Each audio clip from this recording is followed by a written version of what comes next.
Right, that's another part, done and dusted. Again, there's a lot I could be doing to flavour the parts in the descriptors and stuff like that. I'm just trying to survive the module because where it's not your own written stuff, you don't feel that comfortable with it like you would if it was yours.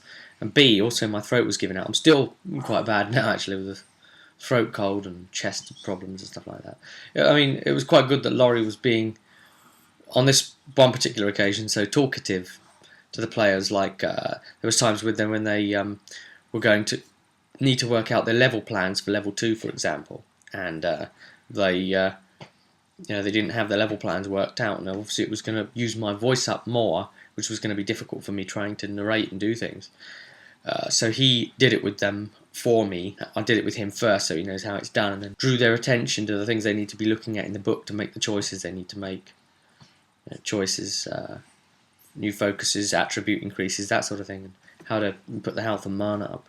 But yeah, I mean, there's probably more I could do. But then again, see, I was conscious that I wanted the thing to finish within the session, and by the time we did finish, I was shattered personally, just mentally shattered, and we'd managed to finish. So to me, and that's spoiler proof, I haven't said how we finished. Obviously the whole group could wipe and that's a finish. It went on for just the right amount of time for what I was capable of and what my throat could hold out and do. So that was good. And anything else would have drawn it out longer and meant that we couldn't wrap the whole module in 2 sessions.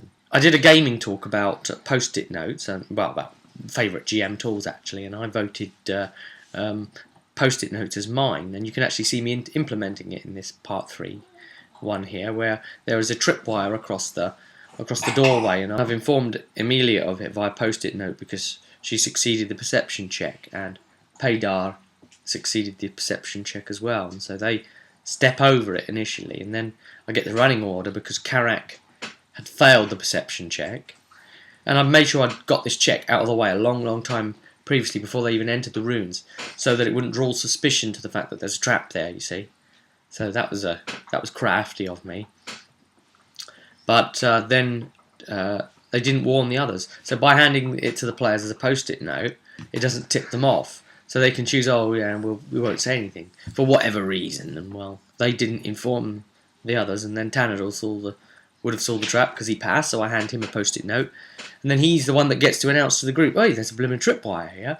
So you don't get the double exposition of the GM saying it to the group and then the player having to say something stupid like, oh, I tell them. Because him saying, oh, I tell them, he's not getting to roleplay, is he? He's just saying, oh, I tell them. I tell them too. They don't want to have to roleplay it twice once the GM's told them. So you put the emphasis on the players and let them say what they would get to say and let them reveal it for you. So yeah, they managed to avoid that trap, and they thought about the dog as well, not setting it off, which was good because it could have got quite awkward for them. The actual combat in there was 3 skeletons.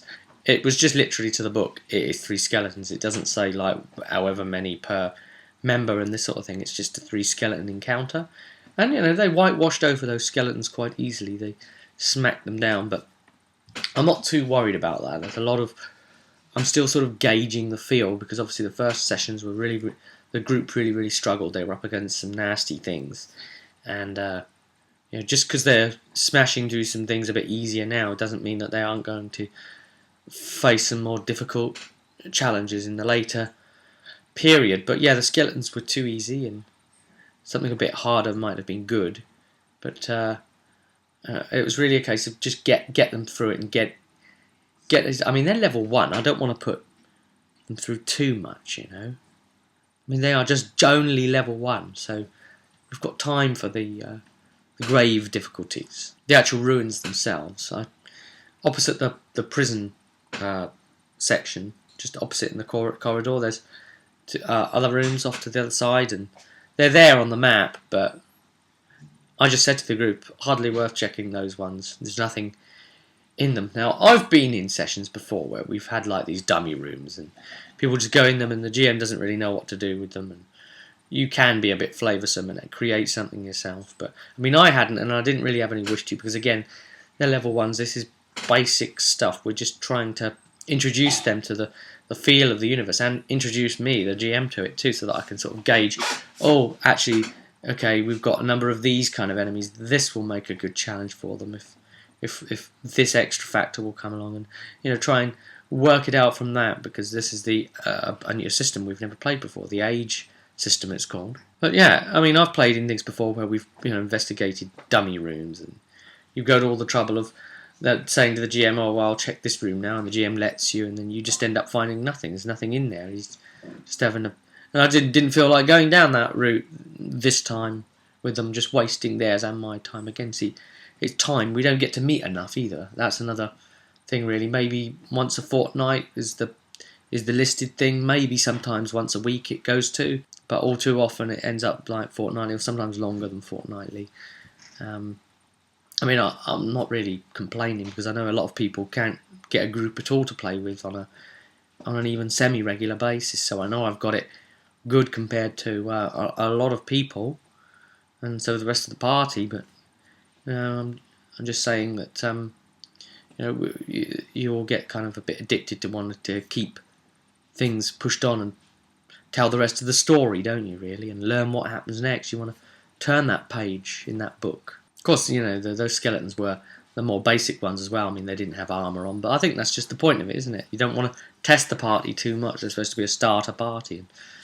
I know that they are 5 sessions in now. This is their 5th session, but they are still level 1, so they're still effectively what they would have been had the Dalish Curse not been the beginning one. And even though when they'd... during the Dalish Curse itself, they'd accumulate... During even the session before, which took us halfway through the Dalish Curse, they'd accumulated enough experience to be level 2. I didn't let them ding and become level 2, because this is set for ones, so I just wanted to keep it to that. I mean, yeah, these ruins and that, they are potentially expandable as well, and the books gave some mention about being able to go back afterwards and explore them as ruins and something. But there's always other ruins you can do that with, and I just want to get away from this area, because remember, for the party, as campaign wise, this is a side quest for them anyway. Their main quest is meet with the Baranti contact and then be given the quest for a band too many, which is the GM screen one, which they'll be doing next. I don't know if we'll be doing a live video series of it or not. Maybe not. Don't want to necessarily do it more, because it's a considerable lot of work to put out these live videos, and it just takes hours and hours of transcoding and uploading and work on my part and rendering and these kind of problems. It's a lot of time. Essentially, you end up with like a 4-hour file that you have to go through and check, and put censor things on people's faces who don't want to appear and that sort of thing. It's a big ask on me. I do it here and there. I'd still cover it with a vidcast, like we did with the previous ones, and like we did with Heresy as well, really. But yeah, there's always time as a factor. I've got these guys only till like normally 10 o'clock, and that's like knocking off time then. That's when I'm really tired anyway, especially if I'm GMing it.